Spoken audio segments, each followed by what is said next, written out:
দীর্ঘ ১৮ বছর পর কুমিল্লা শহীদ ধীরেন্দ্রনাথ দত্ত স্টেডিয়ামে জিয়া ক্রিকেট টুর্নামেন্ট শুরু হবে। সেজন্য সকল প্রস্তুতি সম্পন্ন করা হয়েছে।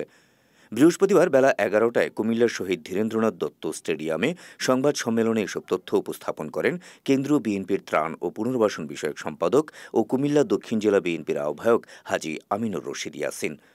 সংবাদ সম্মেলনে হাজী ইয়াসিন বলেন, ২৯ নভেম্বর শুক্রবার সকাল ১০টায় টুর্নামেন্টটি শুরু হবে। খেলাটি টি-20 ফরম্যাটে হবে। এতে অংশগ্রহণ করবে কুমিল্লা, চাঁদপুর ও ব্রাহ্মণবাড়িয়া জেলার খেলোয়াড়রা।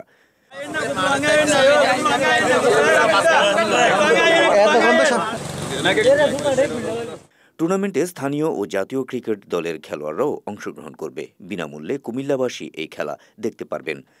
সংবাদ সম্মেলনে কুমিল্লা দক্ষিণ জেলা বিএনপির সদস্য সচিব হাজী জসিমউদ্দিন, মহানগর বিএনপির আহ্বায়ক উদ্বাতুল বারী আবু, সদস্য সচিব ইউসুফ মোল্লা টিপু, বিএনপি নেতা আশিকুর রহমান মাহমুদ ওয়াসিম, মহানগর স্বেচ্ছাসেবক দলের সাবেক সভাপতি নিজামুদ্দিন কায়সার, জেলা ক্রিকেট কোচ হাবিব মোবাল্লেক জেমস ও জেলা ক্রীড়া সংস্থার সদস্যরা উপস্থিত ছিলেন।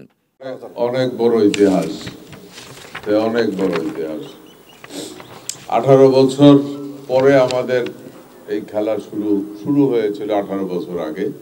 কিন্তু এই 18 বছর তো অবস্থা তো আপনারা দেখেছেন, গত 16 বছরের অবস্থা দেখেছেন। খেলা তো দূরের কথা, মাঠেও কোনো লোক, আমরাও আসতে পারি নাই, সম্ভবত বহু লোকেই এই স্টেডিয়ামে আসতে পারে নাই।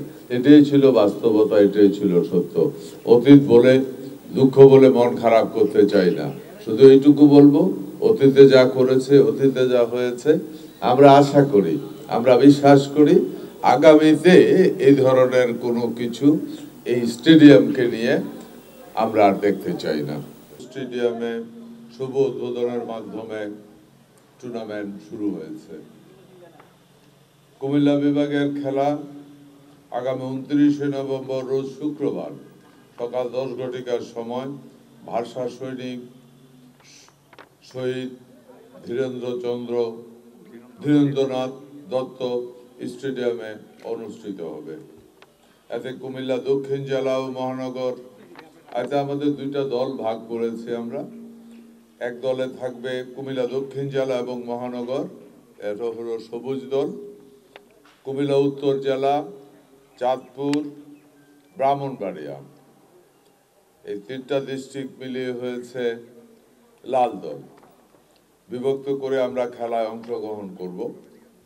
দুই দলে স্থানীয় এবং জাতীয় পর্যায়ে খেলোয়াড় অংশগ্রহণ করবে।